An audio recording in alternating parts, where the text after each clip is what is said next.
10वीं विषय गणित से अध्याय 4 समांतर श्रेणी में आप सभी का स्वागत है।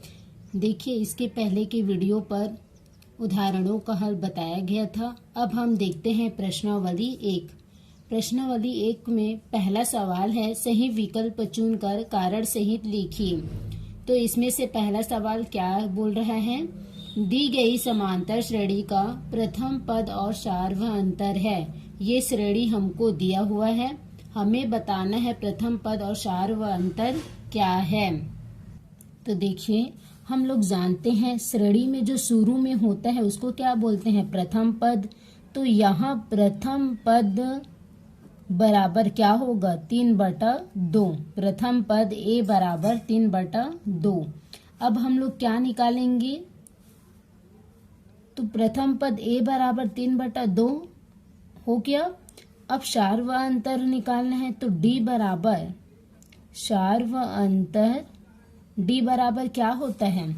तो दूसरा पद में पहला को घटाते हैं, तो दूसरा पद यहाँ पर 1/2 है और पहला पद 3/2। इसको हल करो, एलसीएम 2 आ जाएगा। सेम सेम रहता है तो वही आता है, और ऊपर को वैसे ही लिख दो जैसा है। तो ये 3 में 1 जाएगा तो क्या हो जाएगा? माइनस का 2/2। तो काटो, 2 1 कम 2, 2 1 कम 2 बराबर -1। तो ये हमारा प्रथम पद और सार्वअंतर क्या हो गया? निकल गया। तो यहाँ पर देखिए, ऑप्शन में ये 4 दिया हुआ है ऑप्शन। तो ये जो ऑप्शन है इसमें से देखो, 3/2 प्रथम पद 3/2 है, तो इसमें तो 3/2 नहीं है, ये आंसर नहीं होगा, नहीं। और इसमें माइनस का 3/2 है, ये भी आंसर नहीं होगा। इन दोनों में से एक है, तो 3/2 3/2 है। अब सार्वअंतर निकालने पे पता चलेगा कि कौन सा है। तो -1 इसी में है, तो यही इसका क्या है? उत्तर है। तो आप लोग को ये सवाल समझ में आ गया। अब चलो हम लोग देखते हैं इसी से दूसरा सवाल। देखो यहाँ पे दूसरा सवाल क्या है? किसी समांतर श्रेणी का प्रथम पद -2 और सार्वअंतर -2 है, तो चौथा पद होगा। मतलब चौथा पद क्या होगा हमें बताना है, जिसका ऑप्शन ये चारों है। अब हम इसको हल करते हैं। देखो यहाँ पर प्रथम पद दे दिया है, प्रथम पद a बराबर -2 और सार्वअंतर भी दिया है। कितना दिया है? तो सार्वअंतर d बराबर दे रखा है यहाँ पर -2 हो गया।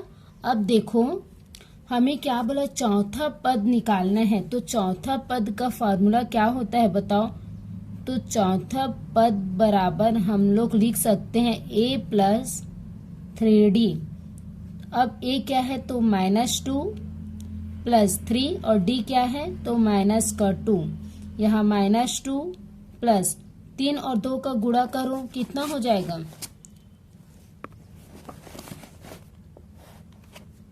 तो यहाँ हो जाएगा 3 दूनी 6 और ये माइनस का दोनों का गुणा हुआ। तो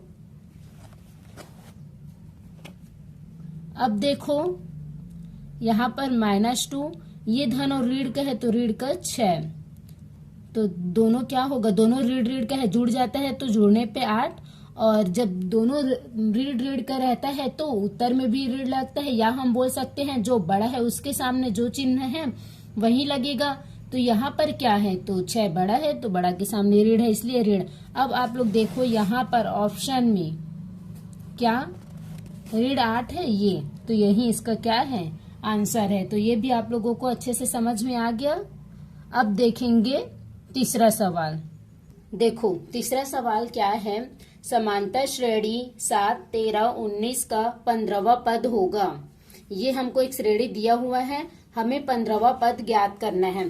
तो यहाँ पर सबसे पहले तो आप लोग बताओ, सबसे पहले किसी भी पद को निकालना है तो हमको प्रथम पद और सार्वअंतर की जरूरत है। तो यहाँ पर प्रथम पद a बराबर क्या होगा? तो श्रेणी में जो शुरू में होता है उसको प्रथम पद बोलते हैं। तो यहाँ पर प्रथम पद क्या है? 7 है। उसके बाद हमको सार्वअंतर भी निकालना है। तो सार्वअंतर d बराबर क्या होगा? तो दूसरा पद में पहला पद को घटाना, तो दूसरा पद 13 है और पहला पद 7, घटा दो 13 में 7 जाएगा कितना आएगा बताओ। जब 13 में 7 जाएगा तो 6 आ जाएगा। अब हमको सार्वंतर और प्रथम पद मिल गया, हमको 15वां पद चाहिए। चलो निकालते हैं। 15वां पद बराबर क्या होगा, a प्लस 14d। यहाँ पर जितना पद बोलते हैं उसमें से एक कम, या हम लोग ये फार्मूला जानते हैं, nवां पद a n बराबर क्या होगा, a plus n minus 1d।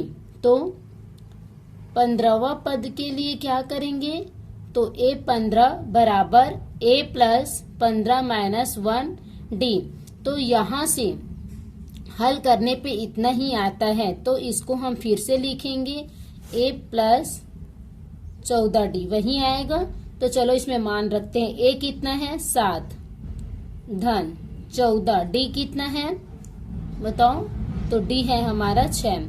हल करो 7, 14 और 6 का गुणा करो कितना आएगा, 14 छक्का 84, दोनों को प्लस करो 91, क्योंकि दोनों के सामने धन है। 91 देखो इस यहाँ पर a के पास 91 है, ये ऑप्शन में, यही इसका आंसर है। ये सवाल आप लोग को भी समझ में आ गया होगा। अब हम देखेंगे इसी में से चौथा सवाल।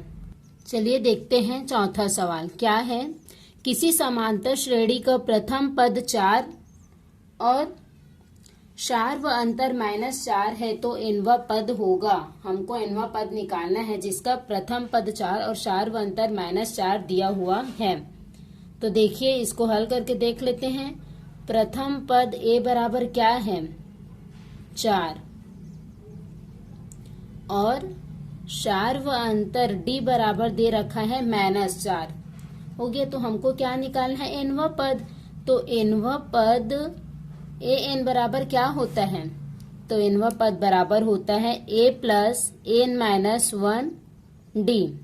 तो यहाँ पर a कितना है 4, n तो हमको nवां पद निकालना है, n हमको दिया नहीं है ना, और d क्या है 4। हल करो, इस 4 के अंदर में गुणा करो, 4n माइनस 4, यहाँ पर 4, इस धन और इसके अंदर में धन ही है, तो धन और धन का धन होता है 4n, इस धन और ऋण, इस ऋण का धन और ऋण रहता है तो ऋण। ये यहाँ पे देखो ये 4 धन का है और ये -4 किसका है, ऋण का। जब एक धन का हो एक ऋण का हो तो घट जाता है, 4 में 4 जाएगा तो क्या होगा 0, कुछ नहीं बचेगा। यह हम बोल सकते हैं 4 में 4 कैंसिल हो गया, बचा क्या, देखो यहाँ पर क्या बोला है, देखो यहाँ पर ये जो d है वो माइनस का है, इसलिए यहाँ पर माइनस का 4 होगा और -4 का जब इसके साथ गुणा करोगे तो माइनस, और ये हो जाएगा धन का।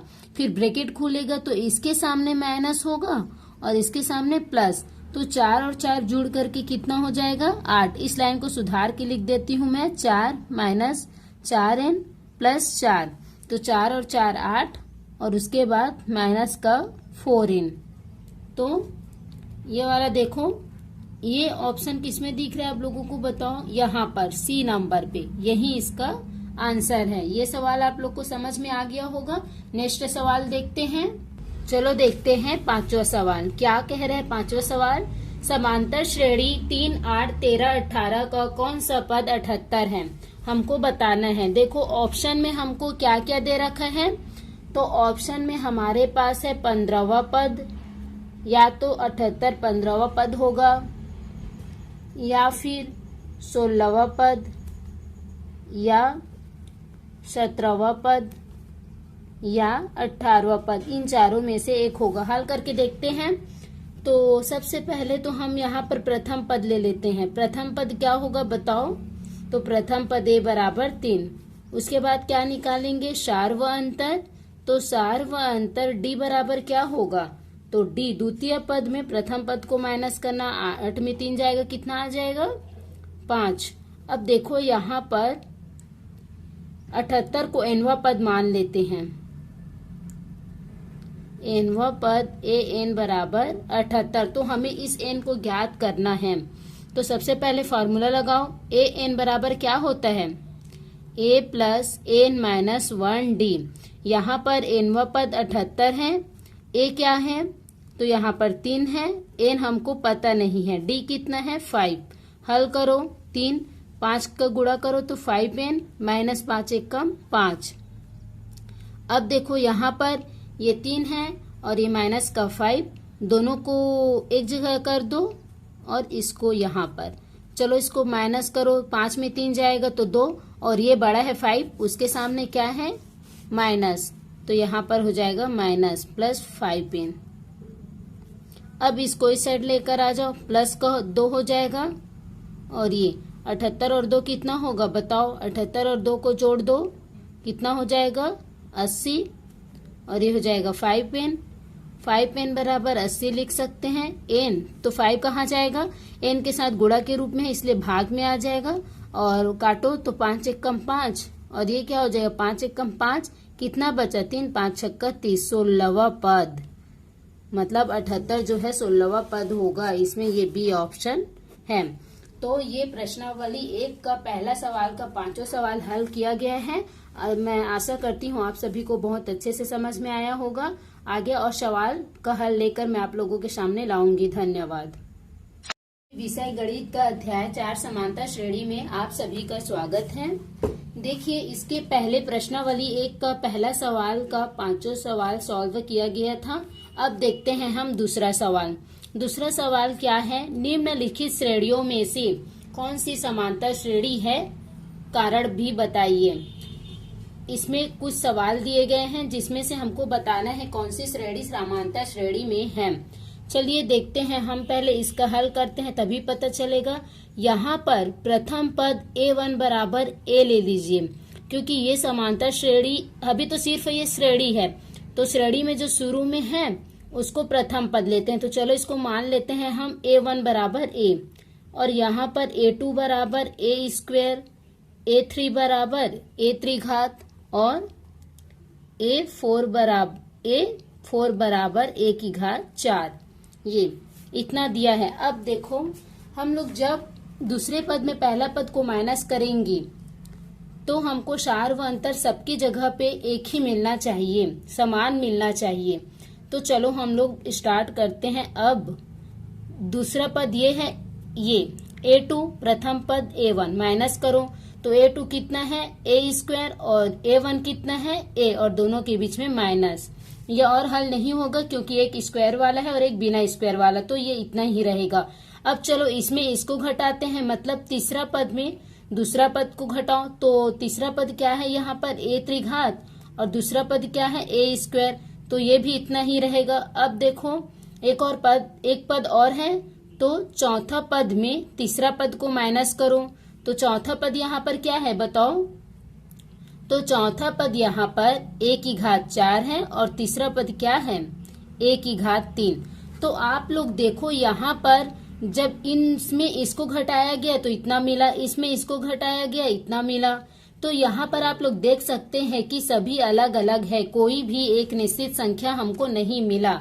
इसलिए हम क्या बोलेंगे, यहाँ पर a2 minus a1 does not a3 minus a2, मतलब ये इसके बराबर नहीं है और ये इसके बराबर नहीं है, न ये इन दोनों के बराबर है, न ये इसके बराबर है, न इसके बराबर, कोई किसी के बराबर नहीं है।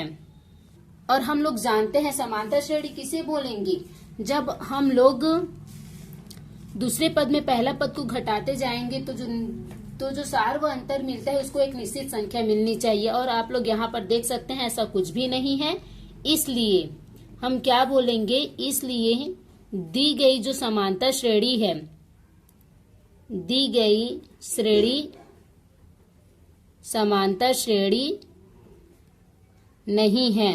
तो ये सवाल आप लोग को समझ में आ गया। चलिए अब देखते हैं दूसरा सवाल। दूसरा सवाल यहाँ पर क्या है, ये दिया है वर्गमूल 2, वर्गमूल 8, वर्गमूल 18, वर्गमूल 32।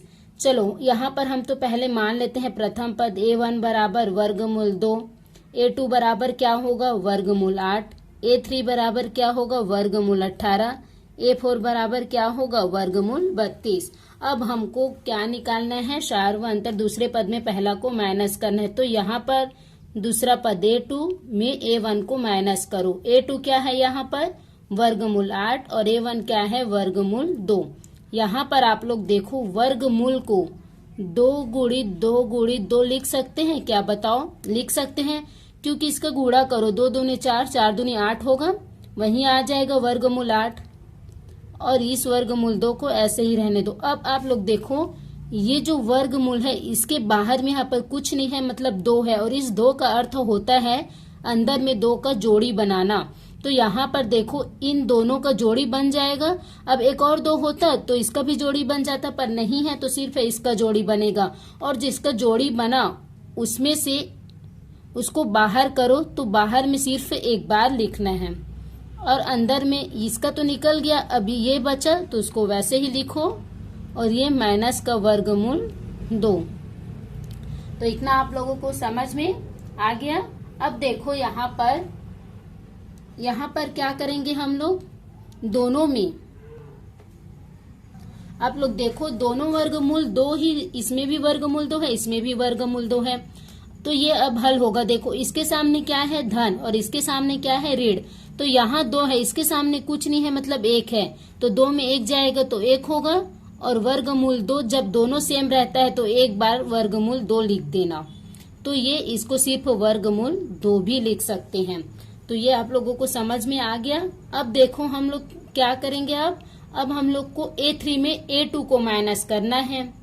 तो देखो अब A3 में A2 को माइनस करना है, तो A3 क्या है वर्गमूल 18 और A2 क्या है वर्गमूल 8। यहाँ पर देखो वर्गमूल 18 को आप लोग क्या लिख सकते हैं बताओ, तो इसको कैसे लिख सकते हैं ये जानने के लिए आप लोग ऐसा हल करना, यहाँ पर वर्गमूल 18 का गुणनखंड करना, तो 2 से करो, 2 ने 18 होगा, अब तो 2 से नहीं जाएगा, 3 से जाएगा, 3 तिया 9 और 3 एकम 3, तो यहाँ पर 18 बराबर 2 गुणित 3 गुणित 3, क्योंकि इसका गुणा करोगे 18 ही आएगा, 2 तिया 6, 6 तिया 18 है ना।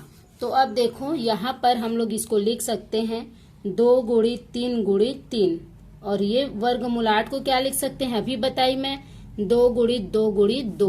अब देखो यहाँ पर अभी बताई मैं, यहाँ पे कुछ नहीं है, 2 है, 2 का मतलब होता है अंदर में 2 का जोड़ा बनाना।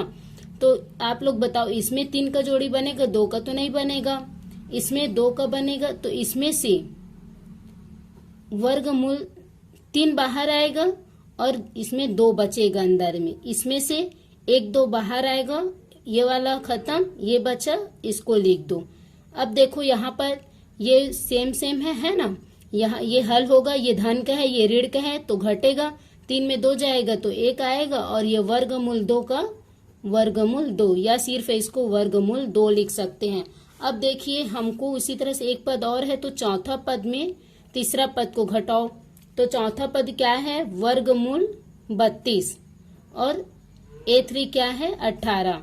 अब वर्गमूल 32 को क्या लिख सकते हैं, तो इसका भी आप लोग गुणनखंड निकाल करके देख सकते हैं, 2 से भाग दो, 2 एक कम 2, 2 छक्का 12, 2 अट्ठे 16, ये क्या होगा बताओ, 2 चौक 8, 2 दूने 4, 2 एक कम 2, तो 32 को आप लोग लिख सकते हैं 2 गुणित बराबर करके, 2 गुणित 2 कितने बार 2 आया 5 बार।